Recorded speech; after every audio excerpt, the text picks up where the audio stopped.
Yes, sir. What up with it? What up with it? What's up with it, everybody? What's going on? Welcome to the Fans Point of View podcast, man. With your host, Truck and Chubby, aka Clarence Hampton III, dog. What's going on with everybody up out there, man? Hope that everybody's feeling good, feeling great today, man. I'm feeling good on a Saturday morning. You know what I'm saying? All stillered out. Got the, you know what I'm saying? I had to throw in a throwback to bus. You know what I'm saying? That's how I give it up. You know what I mean? Hopefully I ain't pulling out the poly real quick, the Palomalu. You know how beast mode was. But man, so there's a bunch of things going on with the Steelers right now. There's a bunch of news, so much news, man. And I'm gonna start off, man. I'm gonna jump right into the show, man. I ain't even gonna keep y'all waiting today, man. Cause what up, Katie? Katie in the building. What up? What up? What up with it? You know what I'm saying? I'm gonna jump right up into this, man, because I ain't got long today, man. I ain't got long to be messing around today. I gotta get straight to it. I got things to do. I gotta go to the barber shop. Gotta go get right, man. You know what I'm saying? I'm up in that truck for 2 weeks. I gotta get right. You know, you did. All right. So as y'all can see, it says this. There's a headline by Chris Adamski, Friday, April 4th. You know what I'm saying? He just wrote this yesterday at like noon that we hosted the first round safety Nick Amari. I don't know if that's how you pronounce his last name or not, but you know what I'm saying? A wide receiver and a defensive tackle. Now, who's the wide receiver and who's the defensive tackle? I'm gonna get up into that, but first, you know what I'm saying? Let's do a little bit of reading this morning. I'm gonna read from this, and then I'll give my commentary on it as we keep going. All right. So, in addition to quarterback Jackson Dart, the Pittsburgh Steelers hosted three other draft prospects Friday. Among them was projected first round safety Nick Amari of South Carolina. Also visiting UPMC Rooney Sports Complex, where Iowa State receiver Jalen Noel, Oregon defensive tackle Jamari Cadwell. Okay, that's three people right there. Amari was considered amongst the most athletic defensive backs available, standing 6'3", 220 pounds, and running a 40-yard dash in a 4.38 seconds. A 3-year starter. He was a freshman All-American in 2022, AP first team All-American this past season when he had a team high 88 tackles, along with 4 interceptions, 2 of which he returned for touchdowns. All right. And there's some film on that. I don't want to play the film because I'll probably get a strike for that. But you can see they were playing Kentucky. That was one of them. And then I think another one was in this game here. Who's that? Who is that? That Vanderbilt? I don't know. It looks like Vanderbilt. A productive 3-year starter at Iowa State, Noel, 5'10", 194 pounds, tested well at the combine, running a 40 in 4.39 seconds. He had 245 catches for 2,855 yards and 18 receiving touchdowns in his career, including 80 catches for 1,194 yards and 8 scores as a senior. Noel also often handled punt and kick return duties over the past 4 years for the Cyclones. The mock draft compilation website for NFL mock draft database.com reports Noel is a consensus day 2 draft pick. That's what they're saying, and that's what they believe. So Cadwell, 6'2", 332 pounds, is regarded as a 5th round pick after 2 years at Houston, earning all Big 12 as a junior in 2023. Cadwell was honorable mention all Big 10 this past season after starting all 14 games. The Steelers are in need of bodies on the defensive line, and it would not be surprising if they spent as many as 2 draft choices at that position. Each team is allotted 30 official prospect visits, not including exemptions for local players in the lead up to the April 24-26 draft, right? So we're allowed to do that. And that was a piece written by him. I will say this, like leading off with that, I will say this, that having, as you said, if the Steelers sign Rodgers, I'm boycotting. Look, I'm gonna get into that. I'm gonna get into that because there's so much that with the Pittsburgh Steelers. There's even something with the Pirates that I'm gonna talk about today. Like I will say this: we've been hosting a lot of guys. You know what I'm saying? We're looking at all positions. We're looking at all positions. You know what I mean? Jackson Dart. A lot of people are really high on Jackson Dart in the Pittsburgh Steelers building. I will say that. The fan base is going crazy for him in Pittsburgh right now. They're salivating over him, slobbering all over themselves, wanting to get Jackson Dart. The coaches really like Jackson Dart. And the fact that the Steelers like Jackson Dart, there's other teams that also like Jackson Dart and what he can do. He has the size. He's played some healthy competition to which where a lot of NFL teams respect that of the SEC, excuse me. He can make all the throws. His decision making at times was questionable throughout the season, but I think for the most part, they are okay with Jackson Dart's decision making. I do believe so. And on top of that, right, when he improvs, and an improv is when you go along as it's a thing that the actor does, right? When you going along and you're making up lines and it's fitting the script of whatever movie. In this case, a quarterback improving is just during the game, during the play, he's able to extend the play, make the right choice, and make it look like it was a scheduled play with a scheduled throw on time, etc. And that's exactly what Jackson Dart is able to do. And I think a lot of teams are saying that.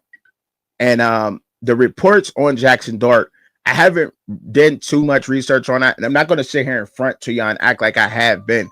Haven't done as much as research into Jackson Dart and his draft status and what all the professionals, air quote, are saying about Jackson Dart. But I do know what my team is thinking of Jackson Dart. They like him. They really like Jackson Dart. The thing is right now is should the Steelers select Jackson Dart with the number 21 overall pick in the NFL draft? Kenny Pickett has left a bad taste in our mouth.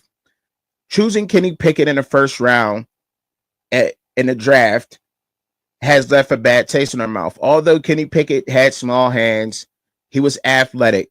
He came in, he did make some good plays at times, but once the NFL had enough film on him and they were able to corral his decision-making offensively or defensively, Kenny Pickett was just no longer the guy. He was making bad decisions, noodle arm, his arm got exposed, he couldn't throw in the tight windows, etc. And he couldn't get the ball to the primary ball player. And that was GP, George Pickens. What's up, Solid Gold? What's up? What's going on with you? I appreciate y'all stopping in. I appreciate everybody out there stopping in. I do. So, therefore, now that's why there's a lot of questions about Jackson Dart. What do we do with Jackson Dart? As a Pittsburgh Steelers fan, me as a fan, sometimes I have to try to take my fandom out of this when I'm trying to make these decisions, because with the 21st overall pick, of course, I want to take Jackson Dart, of course, because we need a future quarterback, right? But at the same time, I'm like, man, we have Mason Rudolph. And look, despite what everybody out there thinks, and I've said this for the past 3 weeks, it's almost like I'm repeating myself. But sometimes I have to do that because every day, every show, I get new viewers, and every time there's always somebody new in the comments that's always telling me, this is the first time me tuning into your show or so forth. So this is why sometimes I have to repeat things. All right. So we have Mason Rudolph. Mason Rudolph, to me, played well for us. He's respected through the building. The leaders that matter on the Pittsburgh Steelers at the present time and at right now, Mason Rudolph has their respect. That goes a long way into leading a football team such as the Pittsburgh Steelers with a head coach like Mike Tomlin in the NFL, playing in the AFC North. The quarterback position we have already messed up on when we let Justin Fields go. When we did not sign Justin Fields to an extension early and get him on the field early, we messed that up. So going after Aaron Rodgers, a guy that right now wants to do whatever he wants to do and live his life in the woods and tents, let him do that, what he's supposed to do. I'm not judging him for that. That's something off the field. He prefers the Vikings over the Steelers. The Steelers is plan B. He was out throwing with DK Metcalf. Whoop-de-doo. There's a lot of quarterbacks who throw passes to wide receivers throughout the offseason and during this time. They link up. These guys are also friends outside of the NFL. That's how sometimes these guys get recruited to other teams. This happens all the time. This is just a big thing because Aaron Rodgers is throwing to DK Metcalf. He does not want to play with the Steelers. Yes, he knows Mike Tomlin. And if Mike Tomlin is smart and then a coach that we know that he can be, then Mike Tomlin is also sitting there saying to himself, this is not going to fit the Steelers mold. Every Steelers fan from here to China and in between knows that this is not a healthy fit for the Pittsburgh Steelers football franchise and the football team.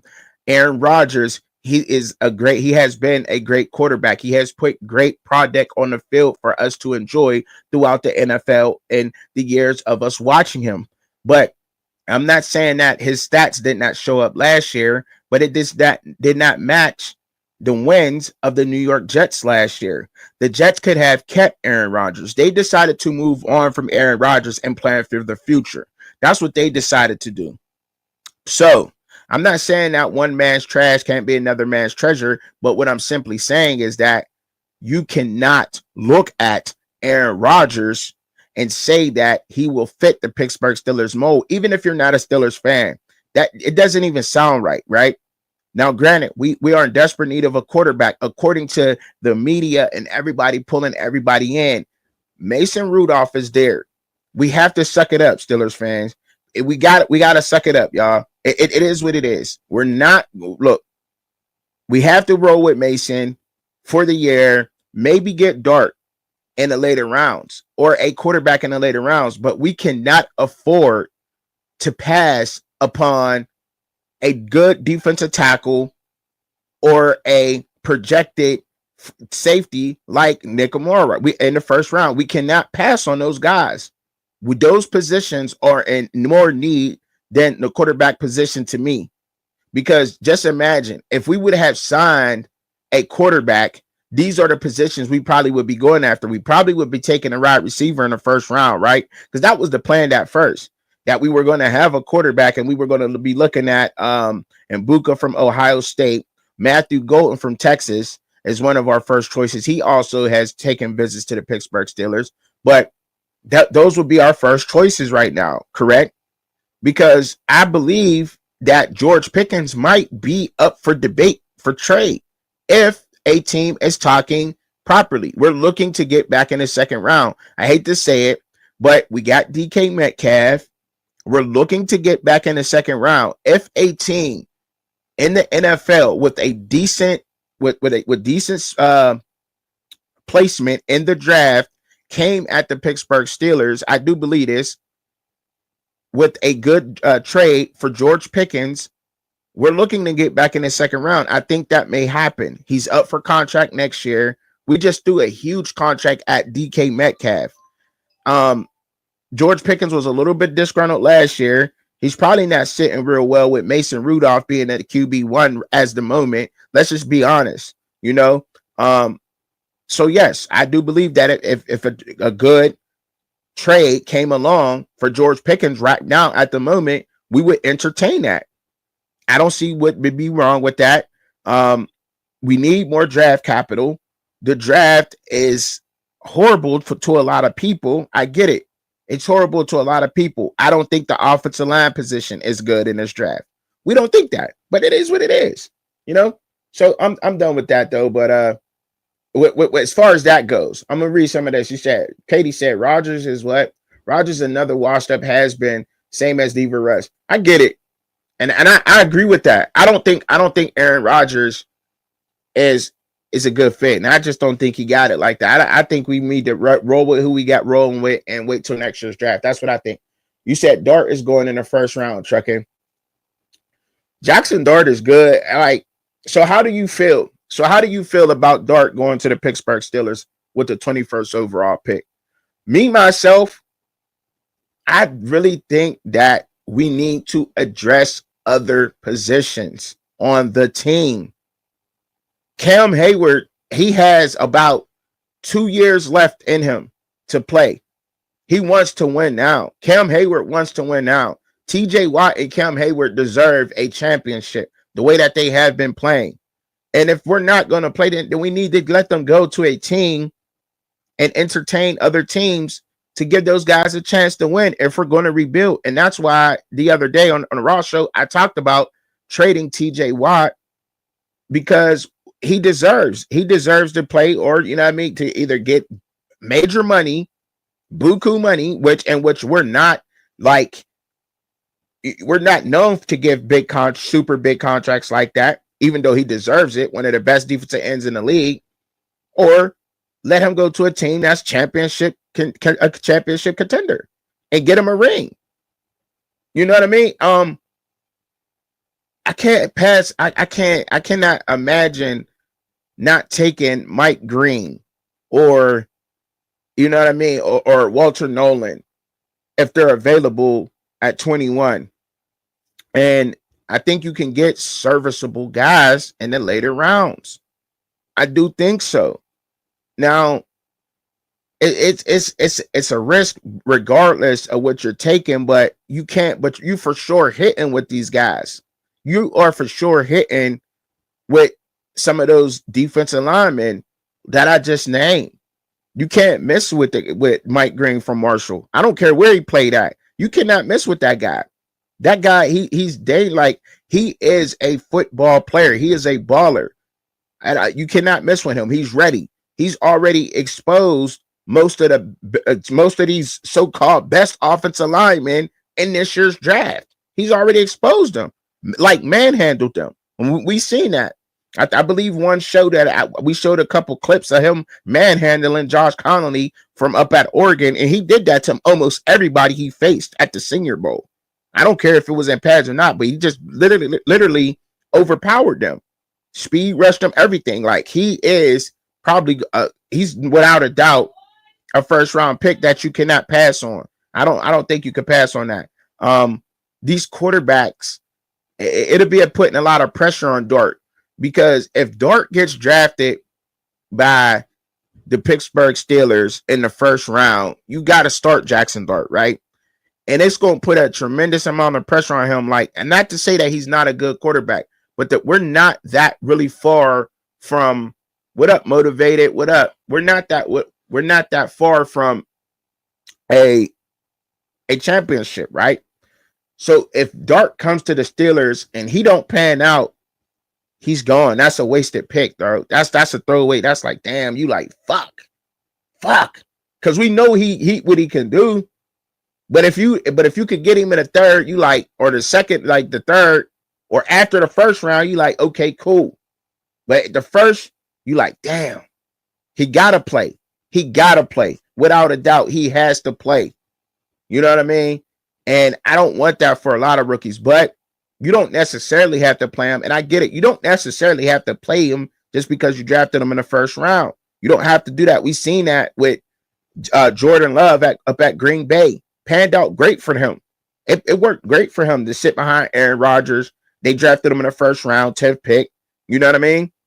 Like, you know, you said Dart might be that dude, but he's going to need a couple years to get right. I believe that too, motivated. And I think that about a lot of quarterbacks in this draft. It's just not Dart. It's just not Dart. Like, it's a lot of these guys that's in this draft, that quarterback position. Like, they're going to need years to develop. They're going to need years. If any of these guys in this, like, okay, Cam Ward, I think Cam Ward may need some time. When you give these guys time to adjust to the game speed, to see what it looks like, because you can learn from watching the game. You can learn a lot from just watching people, from just watching movement. And you know what I mean? There's a lot of people who learn like that. And that's all they need to do.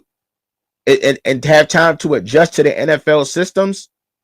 I now say this, I've been saying it for weeks. There will be 4 quarterbacks in this 2025 draft that will be franchise quarterbacks with time put into them. They need the time. This is not one of those drafts where you see a quarterback come out and say, "Oh, he's a Joe Burrow. He's gonna come in and he's gonna wreck shop. He's gonna immediately gonna make it happen." You know what I mean? Because Tyler Shuck has the size. He has the size that he could come in and be an immediate impact for an NFL team. He's old enough, but we gotta see what's going on with Shuck. If you can get Show in the later rounds, I think that's a for sure fire pick. I think Kyle McCord in the later rounds is a good for sure pick. I think in the later rounds, you grab one of these guys, 4th, 5th round quarterback. Excellent. That's a great pick for one of these guys that's coming in this year's draft, that quarterback. Sitting back. And that's why I like having discussions with other people about these things, because I have an open mind. I like having that the discussions, the dialect, the banter back and forth at times, because not only do I leave that with and lead into that with an open mind, but it also gives me a different perspective, and it has me go back and sometimes question some things that I may say and I think about. So now I go into further research and looking at things, and it makes sense. It all makes perfect sense. It all makes perfect sense. If you're getting one of these guys in the 4th or 5th round, you cannot be mad at the pick. If they come in and they make some bad decisions or whatever, they were a 4th round, 5th round pick. If they develop into a great quarterback, you did not miss, and you filled other team needs. But I do not think that I know for sure that the Steelers cannot afford to waste a 1 through 3 on a damn offensive lineman, because they're not in this year's draft. They're not there. They are not there. We need to address that need throughout free agency. The offensive line needs to be addressed through free agency. You cannot address the offensive line in this year's draft. There may be 1 or 2 guys, maybe. But other than that, no. We seen these defensive linemen bully these. They bullied them. Nobody did that to O at the Senior Bowl. Nobody done that to him. That's all I'm saying. Nobody done that to him. I'm at look at some questions. Get some guys pulled up here. You said speed, technique, coverages, and the overall playbooks. That all factors in. Fans want instant success. That's not going to happen often. And that's right. That's right.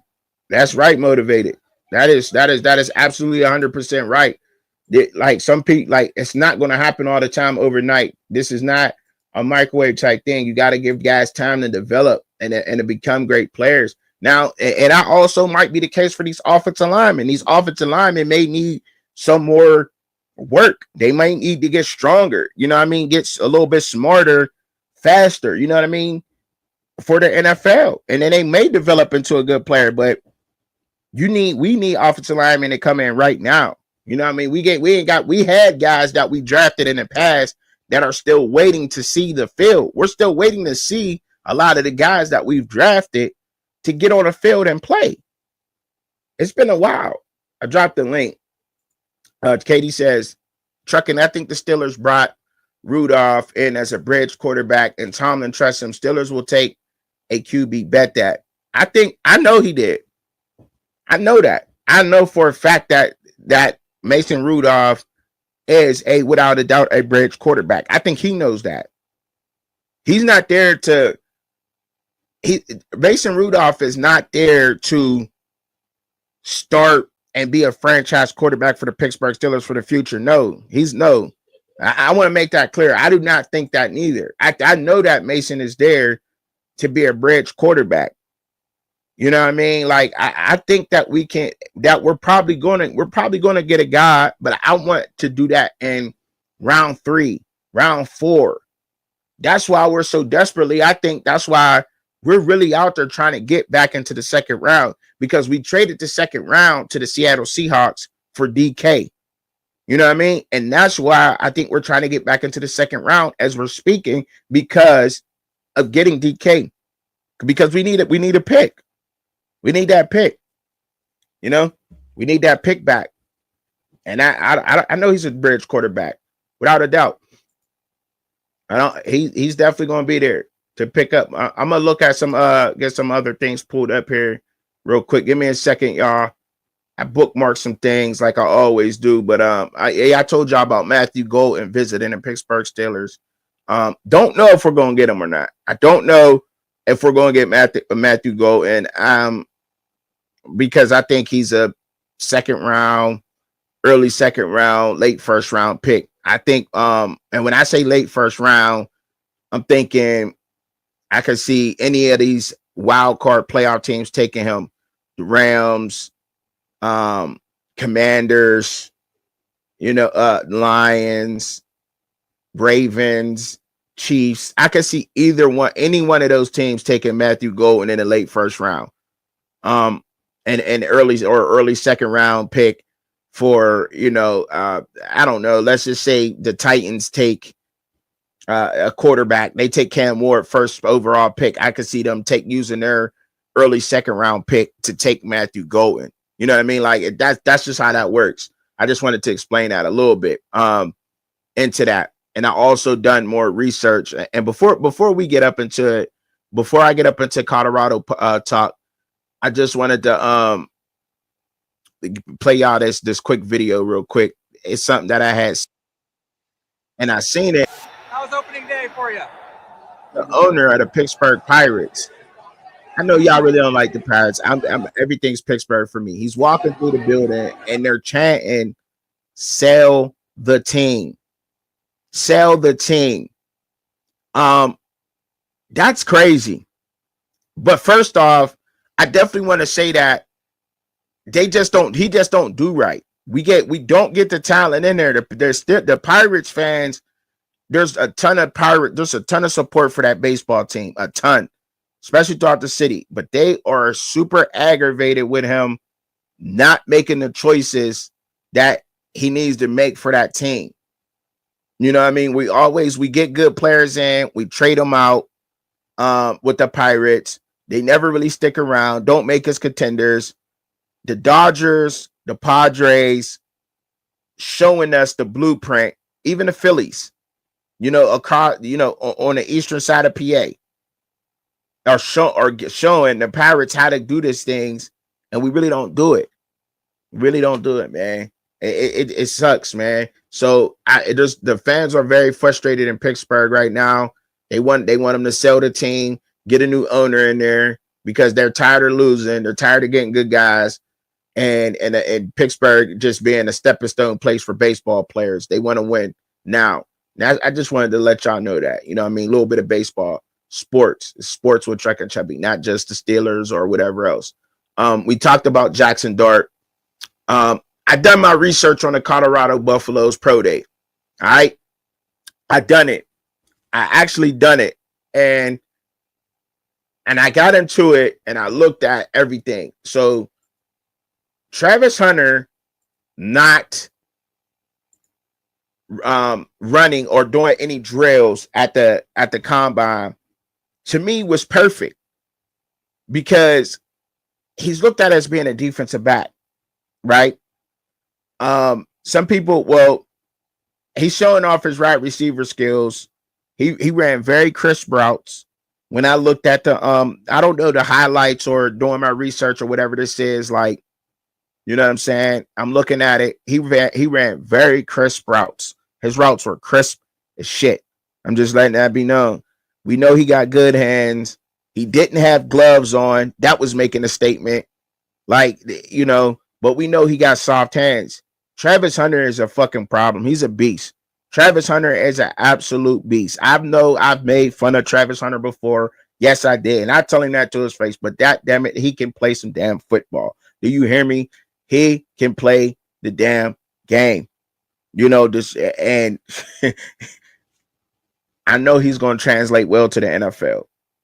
Travis Hunter is going to translate very well over to the NFL, man. He has every single trait for a receiver that you are looking for.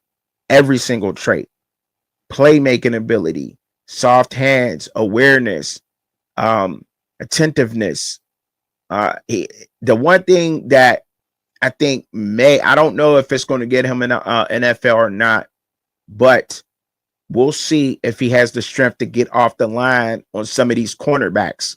Now, everybody meets their match. Everybody has a match that always gets them. There's always that one person and that always gives you problems from a team, and it may not be a superstar. So we'll see what happens. But I for sure think that he's going to be productive. I think he showed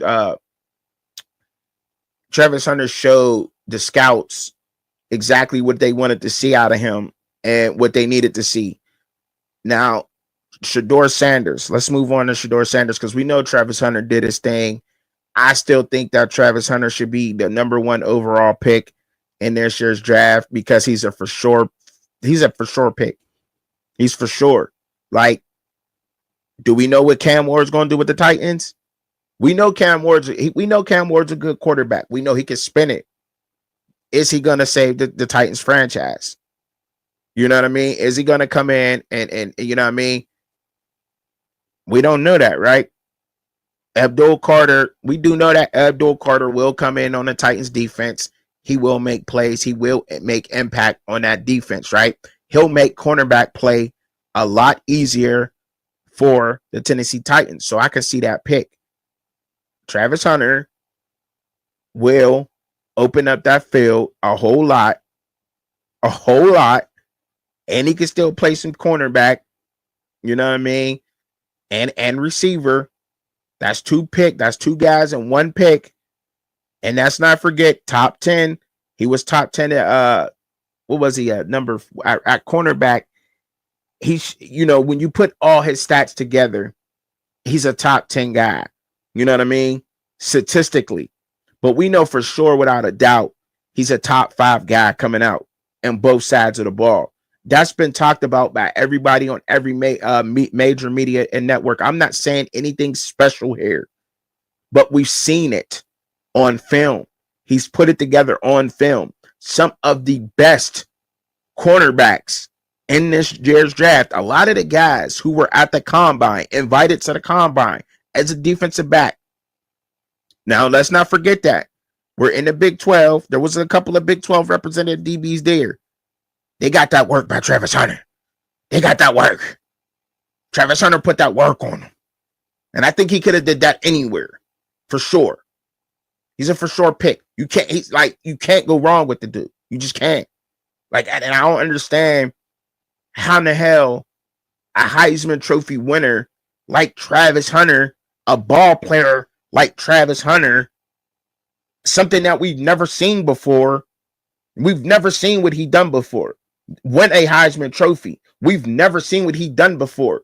Been doubted at every level. And now we still saying that he's not the number 1 overall pick. Like, damn. He is. He really is. But I don't understand why they saying he's not. That's crazy. That's crazy to me. But hey, this is also a draft where you got an SEC quarterback who can possibly be drafted after a quarterback in the ACC and in the Big 12. So we can go there too, right? You know what I mean? And this is also a draft to where I don't know how long ago this was. I should have looked it up just to sound smarter, just so I could sound smarter. Like, damn, trucking smart. You know what I mean? But I should have looked this up just to sound a little bit smarter. But this is authenticity of me. But how long has it been since 2 quarterbacks that played in the national championship are not looked at as being first-round picks? Or some of the best quarterbacks in this year's draft. We're also looking at that. Some funny shit going on. So, I mean, to each his own. And I think they flipped it, and I get it. There's a bad taste in everybody's mouth about quarterbacks. They've been taking them for the first in the first round for so long, and they've not panned out. They have not panned out, you know, and they've taken other positions. But we know that for the most part, wide receivers and DBs have panned out. He's a for sure pick. You can't go wrong. Now, we know the Titans are rebuilding. And despite what a lot of people out there think, and I don't know if every Titans fan feels this way, but I'm a Steelers fan, and I watch football. I don't know what everybody else is looking like, and I would love for anybody to hit the link and come up here and explain to me, why do y'all think Will Levis is such a bad quarterback? Why? I did not see that Will Levis was such a damn great bad quarterback. I get it. The shout out to Really Flaw, first of all, because when Really Flaw typed in the comment section, she was like, yo, he's Josh Allen in his early days, trucking. And I'm like, that's it. That's it. He's just gun ho. He's forcing the issue. Will Levis is forcing the issue. He's trying to make something out of nothing. Like he's sitting there like, fuck, I gotta make this play. I gotta get this done. And when you in that mind state, you force bad decision making. But does he have an arm? He got the size. He damn sure got the size, right? Does he have the arm strength? Yes. Can he make all the throws? Yes. Is he a leader of a team? I would say so. I don't think Will Levis is a bad quarterback. And I put the link down there. We got a couple of people in here watching live. Shout out to everybody. Make sure that y'all hitting the like button. Make sure that y'all hit that like button to help the guy with the algorithm. And if you're going to dip out, go ahead and share the video. Go ahead and share the live before you dip. Somebody else could come up in here. I do appreciate y'all, by the way, because y'all could be anywhere else, but y'all here listening to me. But I don't get that. I do not understand why that is not happening. I just don't understand that. And by the way, and I know I'm talking about, and I know I got Travis Hunter on the screen here, but I had to mention that. You know what I'm saying? And why he's a first round pick. Now, Shedeur. I thought Shedeur showed that he can throw the deep ball. And they wasn't all tight ball. No, they all wasn't tight, but they were accurate. And we know that Shedeur is very accurate. He's a very accurate quarterback. Shedeur Sanders is very accurate. We knew that going in. I think the deep ball was some questions. He got a lot of height on the ball, and I think that's what you're going to have to do. It's going to be a rainbow ball. He's only 6'1". You got to remember that. He's 6'1" and I don't know, 3/4, 6'1.5", something like that. Almost 6'2", right? And when he's behind that line and behind those tall defensive linemen that may be rushing him, he's going to have to throw the ball with arc. And I think he was putting that on display. Now, is the ball going to come out perfect every time? I don't care if it was, wobbling a little bit or whatnot, but it was very accurate, giving the receiver a chance to get underneath it. I would like to see him did that at the combine with other receivers. And the reason why is because people have different breaks on the ball, right? Some guys, he knows Jimmy Horns, Will Shepard's, LaJohntay Wester's 3/4 speed when they're practicing or when they're throwing routes. He knows what their speed is, and to be able to adjust to different receivers, I think would have shown even better when he was throwing a deep ball that he can work with other receivers with different speeds. And I think he can do that because he's willing to put the work in. We seen him do that in the offseason last year, going down to Texas with the receivers. And as long as he's willing to do that, I think that without a doubt, he's going to be successful. And that's why I really like Shedeur Sanders. I really like what he can do, despite of the stigma of him being a cold weather quarterback and not working out. I do think that it's going to be hardest to play in the AFC North and for anybody, any of those guys. But Joe Burrow came in, he did it, and he was successful. If Shedeur Sanders was to come in and put the work in on one of those teams, I think he will become successful. But the arc on the ball was damn near hitting the rafters and coming down so accurately. So me looking at that and seeing the way that he was throwing the ball, and even on some of those out routes and comebacks, we know he can throw those accurate too, right? Some of them are off to Travis, and but Travis adjusts. He makes it look so easy.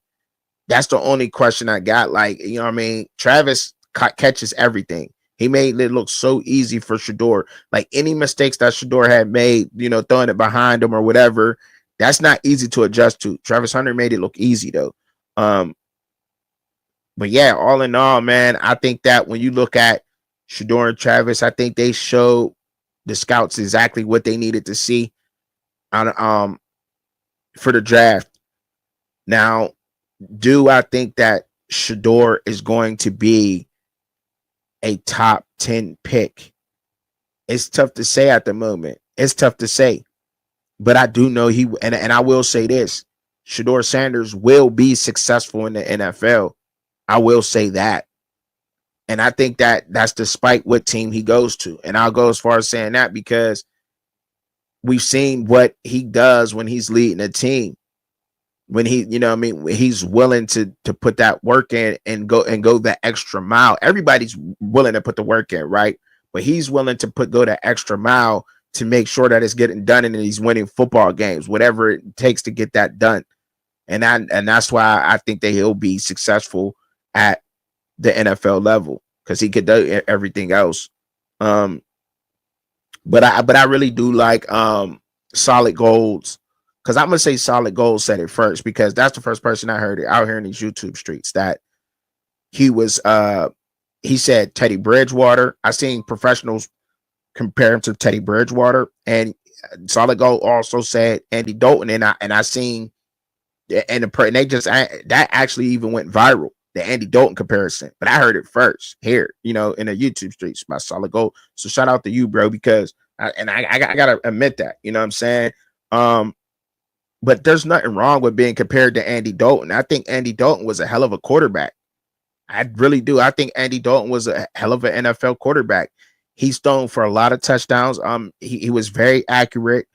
But before he got banged up a little bit, I think Andy Dalton would have had a very successful career. I don't think Carson Palmer was that fucking bad. I mean, shit. I was in the AFC North with Carson Palmer. He was tearing our ass up. You know what I mean? Before he got that damn knee injury in the playoffs, he probably was about to beat us that year in the playoffs, to be honest. Let's just be honest, Steeler fans. How many Steeler fans out there think that Carson Palmer would have beat us in that playoff game had he not got hurt? I'll raise my hand. I'll say I do. What do y'all think? But I'm gonna answer some questions. Let's get some questions pulled up real quick.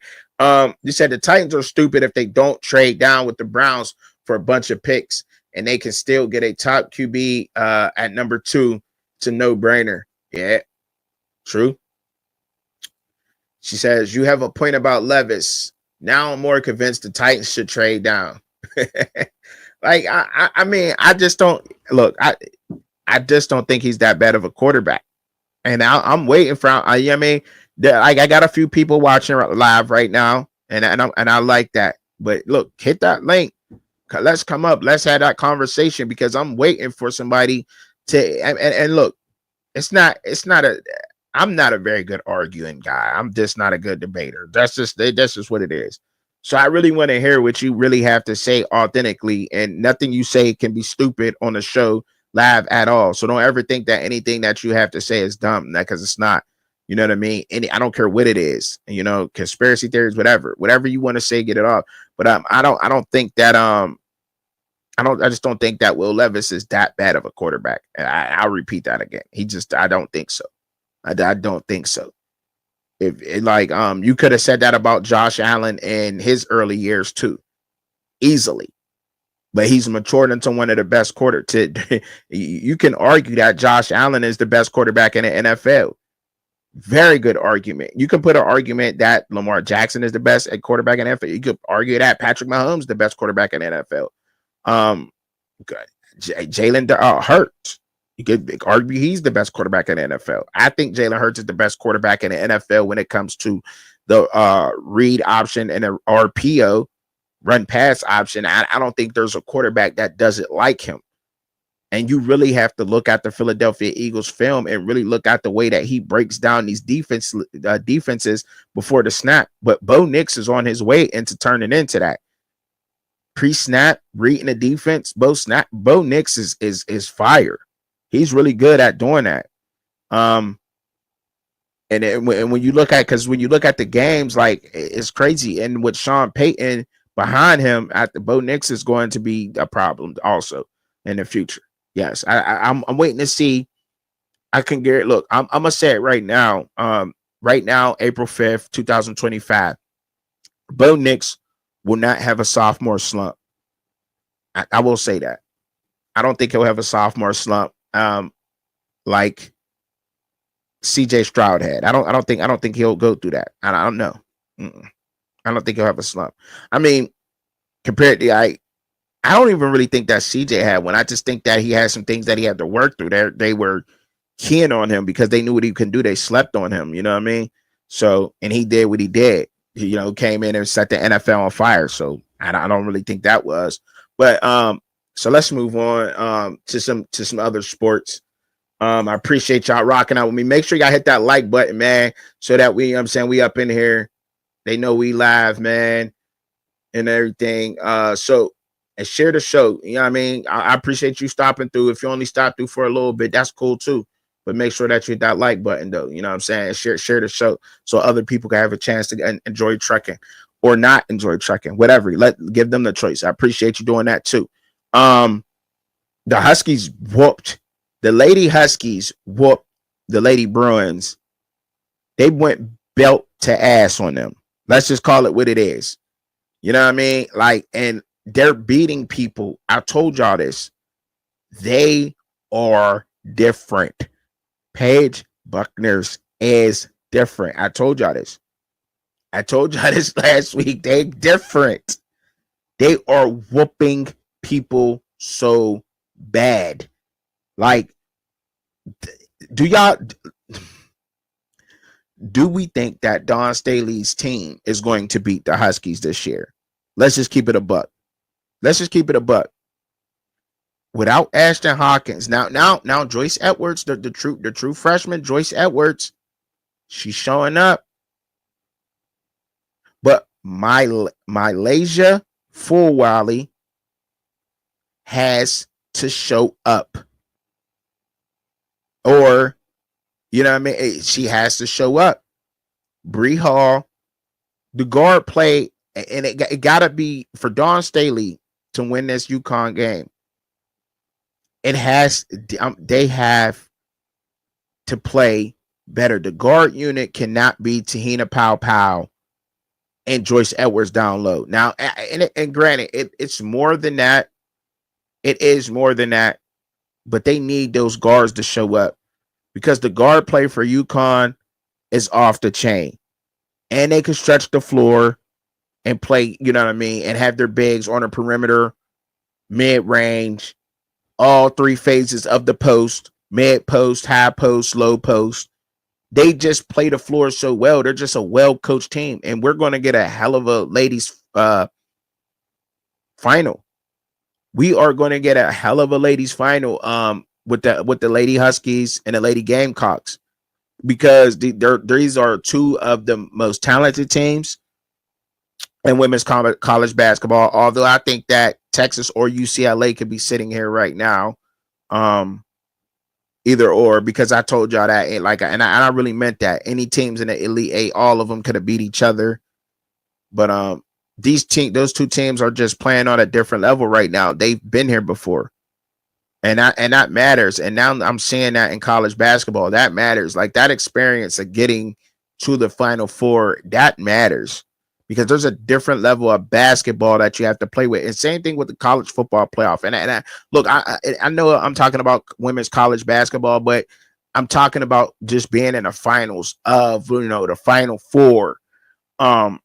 Men and women, and when you're in a college football playoff, like there's a different level that the good teams and the good players they go to, and it's undescribable. Really, you have to see it. Kind of like how Notre Dame and Ohio State, they just turned another fucking notch when they got into the playoffs. Like you was like, damn, if we would have seen this Ohio State football team play throughout the season, without a doubt, they would have been a consensus favorite, even though they were a lot of people's favorite from the beginning. But then the playoffs, you was like, wow, they're playing at a different level. And that's just how this UConn's Lady Huskies team is playing right now. Dawn Staley and them won by a good margin with Texas, but I don't think that there's not really too many teams. The SEC is a tough team, is a tough league for the women's, period. They're very tough. But I will say this, like, I don't think that there's too many teams that challenge Dawn Staley's team in the SEC. I mean, yeah, they make them work for it, but all in all, like, they're just too damn talented. They're just out, you know what I mean? They just have so much more talent than the other teams in the SEC. You know, I think the team that's the closest is Kim Mulkey's LSU Tigers, but at the same sense, like, Flage, Anisha Morrow, This was probably one of their better teams, but they're still not. They're trying to get stacked, like how Don Staley's team is, but Don Staley just got some dogs. It's a different level. You know what I mean? Like Kim Mulkey got Jersey Wolfenbarger. I think she's like 6'4", 6'5", and she wants to be a guard. She don't want to play like a forward. You know what I mean?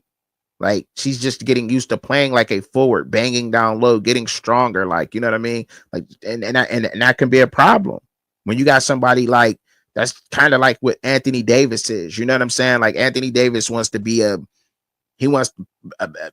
play like a forward, but the motherfucker's 7 foot tall. He's a center. Like get that big ass down low and bang. Like, you know what I'm saying? Like there's nothing wrong with that. Do your part as a team. And when you got people who don't want to fit into the roles, that can hurt a team because it takes a team to win. You know what I'm saying? And as in the roles, like you got to play your role. And that goes for anything in life. You know what I'm saying? Play your role. If we all played our roles and there wasn't too many, everybody wasn't trying to be a chief. And some people knew that sometimes you get to play the chief, but today you got to be an Indian. I think it'd be better off. And that's just how it is. You know what I'm saying? But I'm going to read these questions and I'll get right back up into it. You said, I'm anxious to see some Wonderlic scores. What the fuck? He said, they did that to South Carolina early in the year, but still roll with Staley and the Gamecocks. Dawn will have a matchup plan. I think she have a matchup plan for him too. Yeah, Malaysia Full Wiley needs to start. Period. She got a starter this year. LSU missed Angel Reese this year. Yeah, I can't disagree with that. I think LSU missed Angel Reese, but Anisha Morrow, she just wasn't tall enough for Lauren Betts. But I will say this, turnovers did hurt the LSU Tigers, and I told y'all turnovers will hurt them. I did say that. Turnovers will hurt them. And that's exactly what happened, right? But Lauren Betts didn't beat LSU. I will give LSU that. Lauren Betts did not beat them. Their guard play wasn't consistent at UCLA, and I've said that before earlier. I've said that before that their guard play is not consistent. If UCLA's if their guard play was consistent, they would have been a lot better. But it just wasn't. You know what I mean? It was on and off. Like and it was off versus UConn. Like UConn locked down them guards. Like they had the size to go with Lauren Betts to cause her problems, to keep her out of the paint. They had a very good game plan, to keep her from outside of it, because they go to her in the pinch, when their back is against the wall, when they need some quick points, get it inside the Lauren. Pretty much was and you say UConn exposed the hell out of that. Kept her outside the paint, try to keep her at mid range. And shit, they got the size. Like I said, they had the size matchup, and they locked down them damn guards, and UCLA got exposed.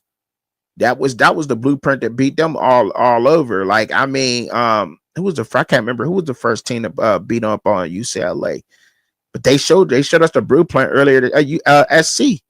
USC. That's Juju Watkins, USC with Juju Watkins. I think they would probably been a Final Four team without a doubt. With Juju Watkins in there, they needed her. We know that. They played very well without her, though. I will say that they played very well without Juju Watkins, but they didn't. UCLA, they got exposed by SC earlier in the year. That with that same exact blueprint that UConn put on them. When they whooped on them like that, that's the same exact way that SC beat them. They showed SC shot, and I said that SC showed every team how to beat UCLA.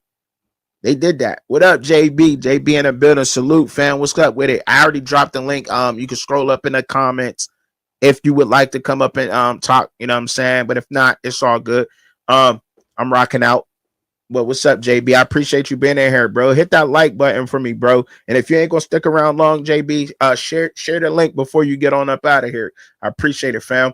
Um, but yeah, like so now I gotta roll with UConn. I think I was rolling with UConn since Notre Dame got knocked out. But and speaking more about the ladies basketball, I figured out Olivia Miles, the guard for Notre Dame. She entered the transfer portal, but I think she want to go to the WNBA. But I don't think she was ready because her numbers dipped going into the tournament. But her going to the transfer portal, I at first when Rawhide had told me about it, and I was like, yo, and I'm like, damn, I'm like, that's crazy. But now I understand why. I understand why she went in there. I had to do my research on the whole situation. It's because her numbers dipped going into March and April, right? Going into the tournament. Her numbers was high at first, but she was playing on a team with Hannah Hidalgo, right?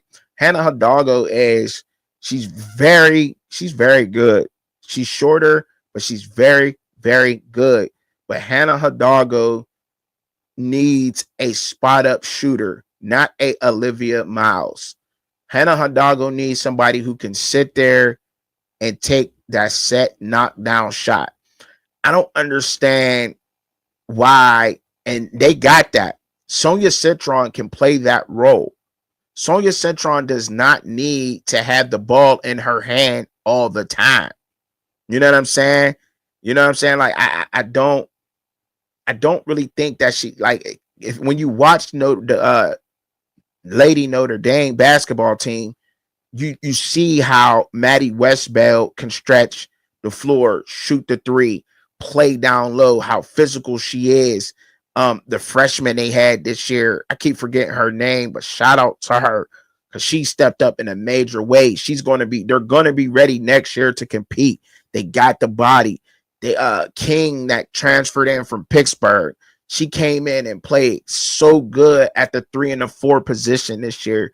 But they got it. Just get another big body. That's all you need. You do not need, because Sonia Citron can play the 2 and the 3. You got a true freshman that can play the 2 and the 3. That's a spot up shooter. You got the team. Get another big, Ivy, and Notre Dame will be right there. They just need somebody that can relieve some Maddie Westbeld when they get, and I think they got it with the true freshman this year. She's just not as quick as Maddie Westbeld, but get another, just get what? Get an athletic big, and Notre Dame is going to be right back where they was, one of the best basketball teams in the country. But it was just too much. I think it was just an overload of things, and now she has to go be kind of what I want to say what Haley Van Lith, kind of what Haley Van Lith did when she left LSU, and then she moved on to and then when she moved on to TCU, her numbers skyrocketed. LSU was a team stacked. You know what I'm saying? She learned how to be a better ball handler and pass the ball and work on her defense a little bit at LSU. But she didn't need to be ball dominant, but she needs to be that way. And Olivia Miles needs to have the ball. She needs to be the primary scorer on the basketball team. And to do that at Notre Dame was like, damn, how could I? You know what I'm saying? I'm about to pull up this three, but damn, Hannah Hidalgo wide open on the cut. Let me get her the ball. You know what I'm saying? Oh shit, Sonia wide open for the three. Oh damn, look at Maddie. She right there open. It's, you know what I mean? So, and they did develop a chemistry and they were a good team, but you know, I think it was just time to move on, because in March it was like they locked down on that shit, and you know, she just got to go be the primary scorer on another team. So I think she'll work out somewhere. I don't know where she'll go, but I don't think it'll work somewhere like South Carolina, LSU. I don't think it'll work at any of those places. I think she has to go somewhere like I would like to see her at Tennessee. I think Tennessee need that help. NC State. I think NC State can use an Olivia Miles for sure. They do have a primary ball handler, but they need somebody like an orchestrator like Olivia Miles that can orchestrate that opera when did that. Because when she orchestrating that band over there at NC State, I think that takes them over the top. You know, I just don't think it is that right there. You dig? I don't think it'll work that good. The men's side of the ball, like so I you know, when I looked at the men's, I was like, I took Houston, but I ain't looked at the scores, right? So let me check them out real quick. Let me check them out. So they playing today. I got Houston. I think Houston's gonna win it all. Although Florida do got a look. I ain't gonna lie, Florida, they got some, they got it, but I don't know, man. I like Auburn more than I like Florida, y'all. I do, man. I like, because look, like Auburn, they've been playing, they played with a toughness all year long that I just love. Like we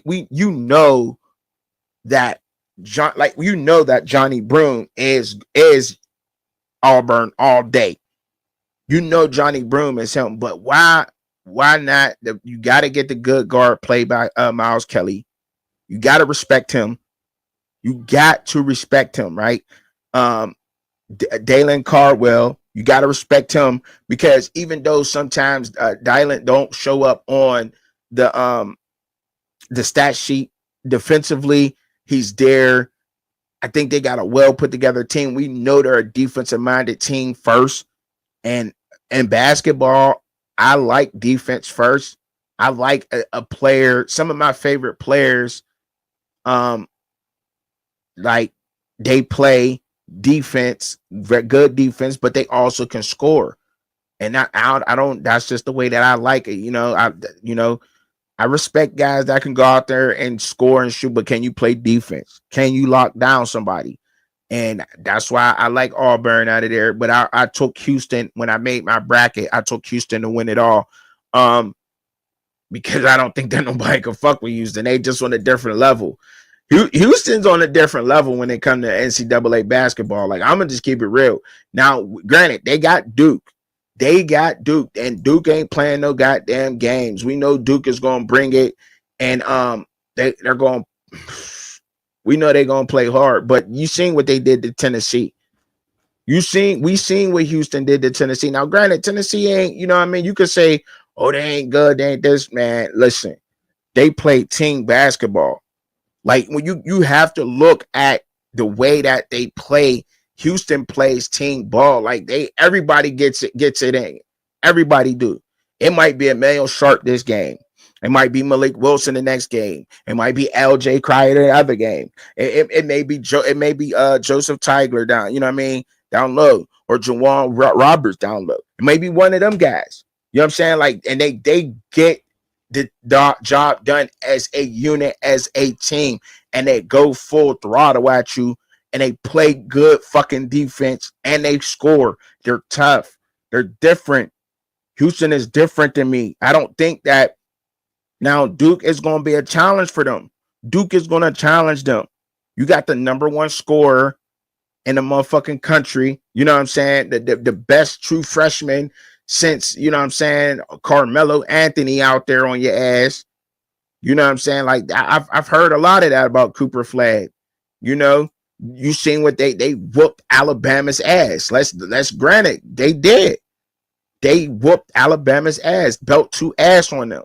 They got a squad too. I'm not saying, I didn't ever say that Duke won't get it done, because people sleep on Proctor as a guard, Constantinople. But in the NCAA on the men's side, it's always been guard play. It's always been guard play, right? But this new age shit, they've been playing through them bigs. These guards have been able to neutralize themselves, and that's what makes Cooper Flagg so fucking good, is his size and everything. But he's gonna bring it. But I mean, Proctor he's different to me. I think Proctor is like, he's the heart and soul of that Duke basketball team. Like, I get it. Look, y'all, listen. I get it.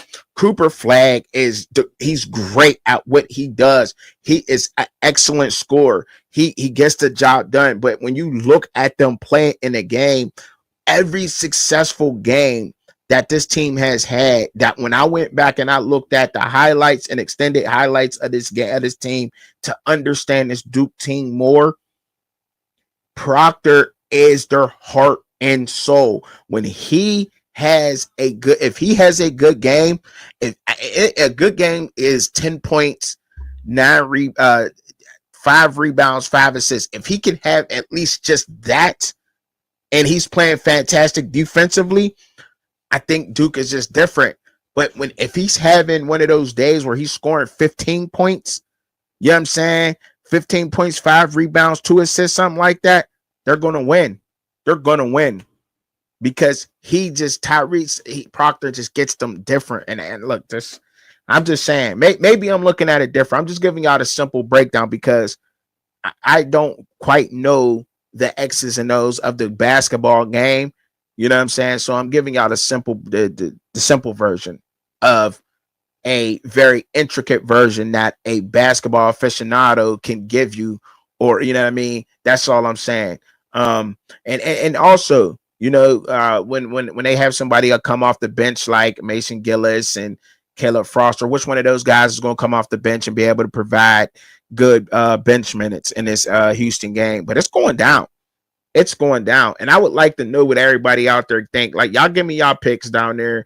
So because we got Houston and Duke, number one teams. And we got Auburn playing too. So, you know, so y'all let me know what y'all think down in the comment. I want to know. I want to know what my people out there thinking, because it's going down. Florida, Auburn, Houston, Duke today, 6 p.m. You know what I'm saying? That y'all don't miss the games, because they coming on and it's about to be it. It's about to be live. But I'll give y'all my pick. I think did I put that in them? I don't even know if this was on my bracket. The Final Four. I should pull up my bracket for y'all real quick. That's what I'm gonna do. Matter of fact, I'm gonna get that pulled up. Motivated Dedicated said Auburn versus Houston. Yeah, that's what I said too. That's what I said too. But I don't know if I put that on my bracket. And I'm about to share my bracket. I'm about to see if I can get it pulled up, because I know I made one. I know I made a men's and a women's bracket. I haven't looked at it in a while though. Like, that's crazy. I ain't looked at it in a while. I'm about to type it in right now because I ain't looked at it. But when I made it, I was like, damn. I know. Let me see. See if I can get it pulled up. I'm gonna see if I can get the bracket pulled up before we get on up out of here. Let y'all check it out, because I was like, I call it luck all you want, but I was looking it up, and then I've been paying attention to basketball throughout the season, paying attention to it and looking at it, especially on the women's side. I don't know if I told y'all this before, right? But like, the women's basketball is how I really got in back like to understand more about the game. Seeing like the different matchups, the different defenses, different zone defense, full court press, 1-2-4, 1-2-1, full court press, understanding the formations and stuff. The women's game helped out with that. And the reason it being is because the women's game is slower, it's played slower than the men's game. So yeah, to me, you're able to see the poetry in the basket in the game of basketball, if you will, to break it down. Like, you're able to see like the plays develop, what kind of defense, what kind of offense, whatever it was easier for me to follow it from the women's game. So that got me into it a lot. So yeah, I definitely follows the women's a lot, but I definitely follows the men, and I'm able to see it. It's just very fast paced. It was very fast paced.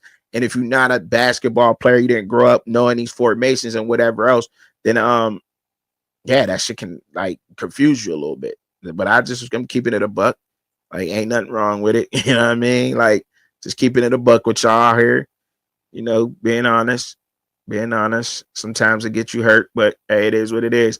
So yeah, I think, yeah. So this is my joint right here.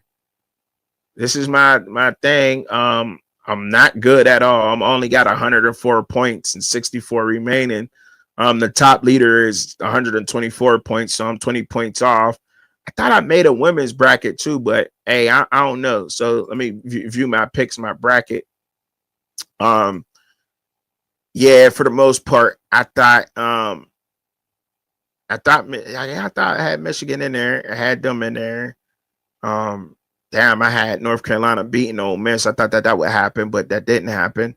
They snuck in the tournament this year for no reason, only to be knocked out. We could see that. So I really don't got no, you know what I'm saying? They're pretty good. If you ask me, had Drake beating them. I don't know if y'all can see the bracket or do y'all want me to zoom in on it? But I damn sure predicted this Final Four. I did I? No, I did. No, I had Duke losing to Bama. I had Duke losing to Bama. I ain't gonna lie. So that's what that was right there. That's the only team I thought Bama would take out Duke. I really did. But other than that, shit. What y'all think? You know what I'm saying? Y'all think I did all right? I mean, I ain't no, you know what I'm saying? I think I did pretty good. You know, think I did all right. You know what I'm saying? For a football guy, you know what I'm saying? For a football guy, I think I did all right. You know, straight up. So I did a women's. I thought I did a women's bracket too, but I don't know why it ain't popping up on here, man. Like, where's the women's bracket at? Oh, okay, here it is. I got to go over the women's bracket. I had Notre Dame winning, and they got knocked out the tournament. So it's fucked up, right? You know what I mean? I ain't do a bracket. I don't think I picked a bracket right here. I didn't pick it, but I had Notre Dame winning the bracket, and they got knocked out. They got beat by TCU. That's fucking whack. That's so whack, bro. I swear, bro. That's so whack. But I had, look at this shit, bro. Fire, bro. Fire. Shit was fire, bro. Alabama shouldn't have lost to Maryland. Maryland played them tough, but fire bracket, bro. That shit was on point a little bit. That shit was on point, bro. Only one team that didn't get in. The one team that didn't get in, man. You know what I'm saying? Notre Dame should have been there.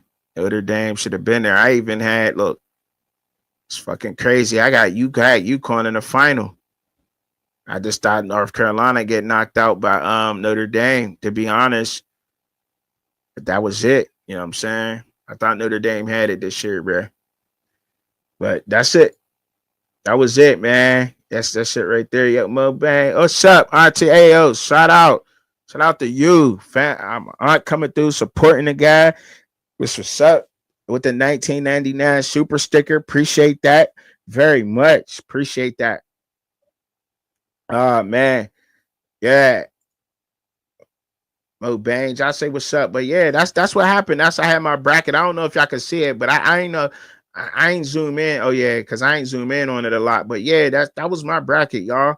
I think, like I said, I did all right on it. I ain't do too bad, you know, for a football guy. But I ain't know, man. I really thought they had no business. Like, I'm kind of like, I'm gonna keep it real with y'all. Like, I feel some kind of way like that Notre Dame lost to TCU. Like, they lost to TCU, like, and there's no disrespect to them, but man, they had no business like losing to them, bruh. They had no business losing to them, bruh. Like, none at all, bruh. Like, what was they thinking? Like, there's no way, there's no way, bruh. No way. There's no way they should have lost to them. And then they fuck around and get smacked in the next round. Like, and they almost lost them by double digits at that. Like, come on, like, man, and nobody.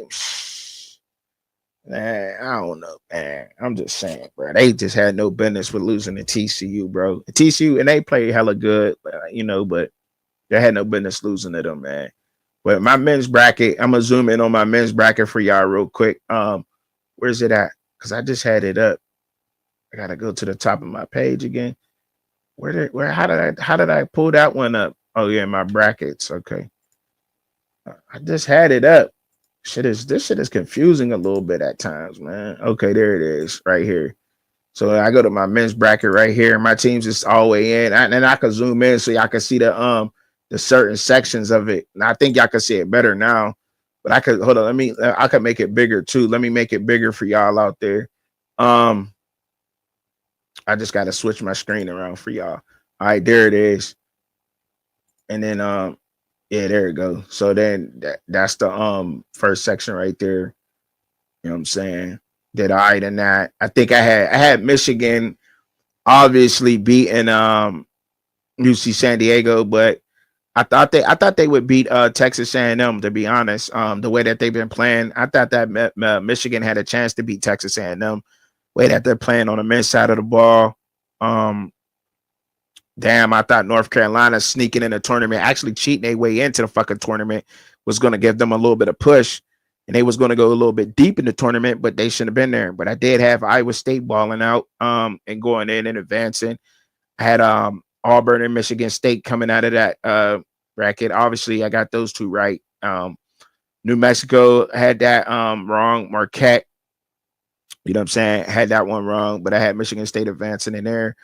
Obviously, I had Florida advancing all the way, taking out UConn, Maryland, Texas Tech. You know what I'm saying? I had that I predicted that. Sure, a lot of people did also. Had Maryland advancing, and then taking an L. You know what I'm saying? You see the bracket. I'm just trying to let y'all just get a quick peek at it. You know what I'm saying? I ain't gotta explain it, I guess. If y'all don't feel like hearing all that, I'm pretty sure. But Duke, I mean, I had Duke running it. I thought Arizona, I really thought Arizona was going to do something more. Oregon probably had a chance to beat them. It was a little tricky. Um, Damn, BYU, I did not expect BYU to come out on fire like that. I thought VCU was, I thought they played really well. I thought they would at least, you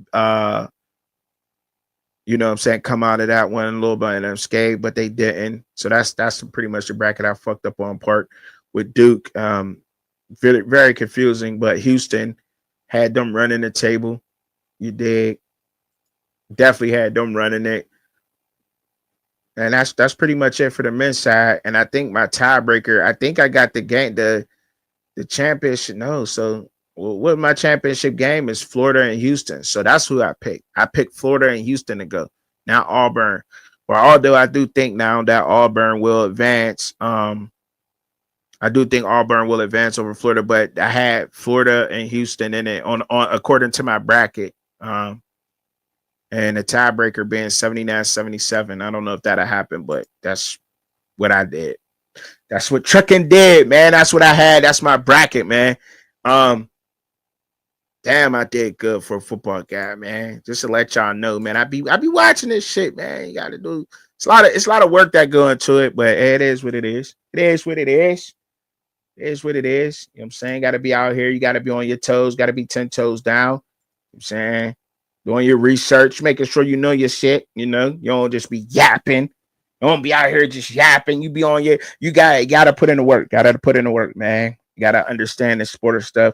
The only thing I don't got good luck with, and I'm gonna keep it real, is when I'm putting money on shit. Like I know everything until it come down to putting money up on it, right? That's funny. Yeah. Like, nah, for real, because like I be running my parlays, like, and get it. I be winning. I be winning them, right? But for some reason, when it came down to get down for trying to get a parlay for like 50 bands, right? I can't win it. But y'all won't believe, like, I don't know, man. I can't make it up. I would show my FanDuel, but I don't want to show it. But I was one game away from winning 50 racks a couple weeks ago with the NCAA tournament. One game away. And something funky happened. Like, I cannot make this shit up, y'all. I'm not making this shit up. True story. Something funky happened on that app, like, to where the game was like canceled or they canceled it or some shit. It wasn't even a loss. It was like a void that stopped your boy from getting 50 bands. I promise y'all, this is not no bullshit. I will pull it up, but I mean, I'm transparent, but I ain't that damn transparent to be pulling that up. But I don't know if I probably would have bragged on that or not. I don't know if I would have showed that or not, but it was like it was voided. And I'm like, what do you mean void? Like, and it was early too. And I'm like, void. Like, okay, so if it's void, then that means that you're supposed to win, right? So should I get like I wish I knew an attorney or somebody, you know what I'm saying? Like, You know what I mean? That's pain and suffering, motherfucker. You had me thinking I was about to get 50 bands and I ain't get that shit. And like, well, it ain't pain and suffering. Yes, it is, motherfucker. That shit hurt my feelings, and I was back there. I had a little bit of tears coming down my eyes and shit. Like, like, you know what I'm saying? Motherfucker was bad. You know what I mean? I was a little bit tight about that, man. I was a little bit tight. I ain't gonna front. But that's like the only thing though, man. But I be winning on, man. And I won some money with Will Levis too. Before I get on, I won some money. Will Levis got me paid. He threw for over 200 yards a couple games this season. It was easy. Will Levis was easy money. That's why I be like, I don't know why y'all don't think he a bad quarterback. That's another reason. Cause he like shit. You know what I mean? I took him like he always was throwing over the yards like he was supposed to have. Killing motherfuckers like always. Jalen Daniels got me paid throughout the season. Got me, you know what I'm saying? Cause I'm gonna keep it real with y'all. Like I only be doing like $5. Like, you know what I'm saying? I ain't got that. Shout out to JB. Shout out to JB with his gym. Y'all make sure y'all go check out JB's gym. I forgot where it's at. But so go support the bro, man. Support fam. Yeah, I ain't got that kind of money though. He got a 100-foot wall in there. Is it 50 foot or 100-foot? JB, I don't know. He got a rock climbing wall in his gym. You heard?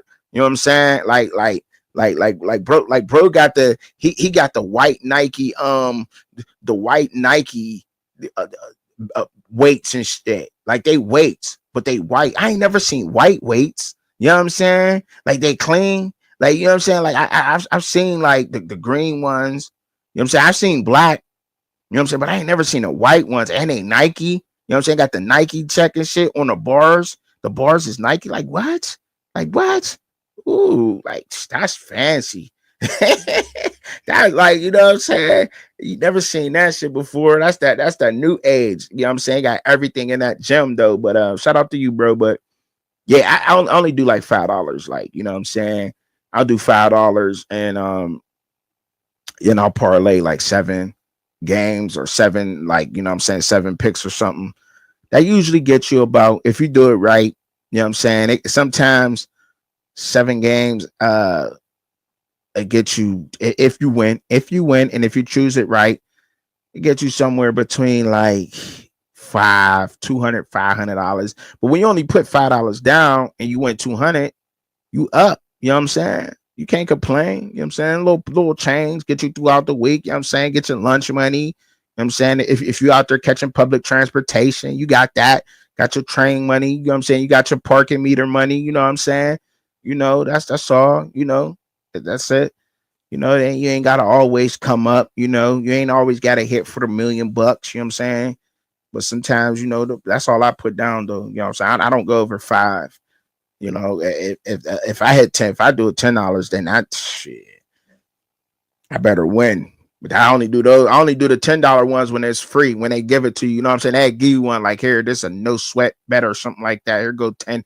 Hey, they give it to you, and then that's when I'll do it. Yeah, I'm a cheat.